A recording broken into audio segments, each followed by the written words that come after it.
यह कहानी है राजस्थान के एक प्रमुख, बड़े और मेहनती समुदाय गुर्जरों की।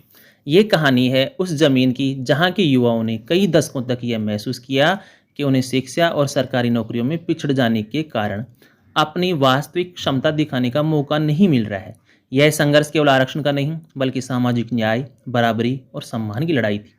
सामाजिक पिछड़ेपन की टीस गुर्जर समुदाय की मुख्य मांग उन्हें अन्य पिछड़ा वर्ग से ओबीसी से निकालकर अनुसूचित जनजाति एसटी की श्रेणी में शामिल करने की थी। गुर्जरों का तर्क था कि उनका जीवन संस्कृति और आर्थिक स्थिति काफ़ी हद तक आदिवासियों जैसी है, इसलिए उन्हें एसटी का आरक्षण मिलना चाहिए। 1980 के दशक में भी ये मांग उठती रही, लेकिन इसे बड़े पैमाने पर संगठित रूप नहीं मिला। 21वीं सदी की शुरुआत में यह मांग एक बड़े आंदोलन में बदल गई। इस आंदोलन का नेतृत्व कर्नल किरोड़ी सिंह बैंसला ने किया, जो भारतीय सेना के सेवानिवृत्त अधिकारी थे और जिन्होंने अपनी संगठनात्मक क्षमता से समुदाय को एकजुट किया। गुर्जर आंदोलन का पहला बड़ा और निर्णायक चरण 2007 में आया, जब इस संघर्ष ने हिंसक रूप ले लिया और पूरे देश का ध्यान अपनी ओर खींचा। पीलूपुरा यह आंदोलन का मुख्य केंद्र बना। पीलूपुरा में गुर्जर समुदाय के लोग इकट्ठे हुए। आसपास के जिलों से करौली और भरतपुर के गुर्जर समुदाय के काफ़ी लोग यहाँ इकट्ठे हो गए। जब एसटी श्रेणी की मांग पूरी होती नहीं दिखी, तो आंदोलनकारियों ने एक विशेष श्रेणी, स्पेशल बैकवर्ड क्लास एसबीसी बनाने की मांग रखी, जिसके तहत उन्हें 5% आरक्षण दिया जाए। मई 2007 में आंदोलन हिंसक हो गया। पुलिस फायरिंग में दर्जनों आंदोलनकारी मारे गए। सरकारी आंकड़ों के मुताबिक करीब 26 से अधिक गुर्जर लोग इस आंदोलन में मारे गए। आधिकारिक आंकड़ों में 26 बता रखा है, वैसे शायद इससे ज़्यादा गुर्जर मारे गए थे।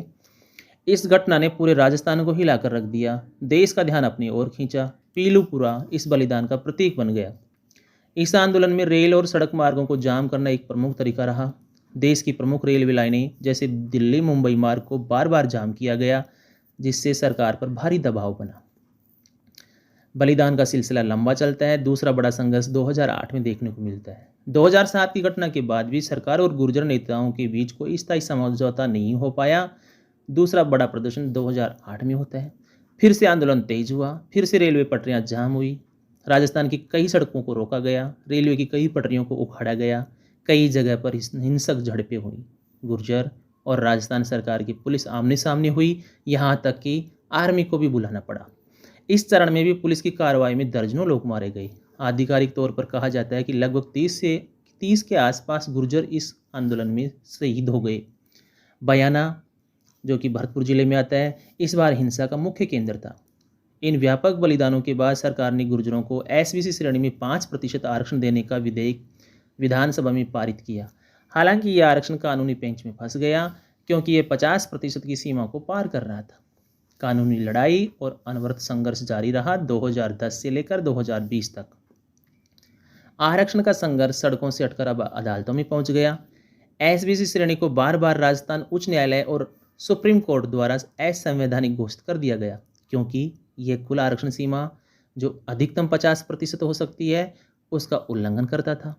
इसके बाद सरकार ने इस आरक्षण को एसबीसी से बदलकर जीबीसी किया, यानी गुर्जर विशेष पिछड़ा वर्ग, लेकिन समस्याएं जस की तस बनी रही।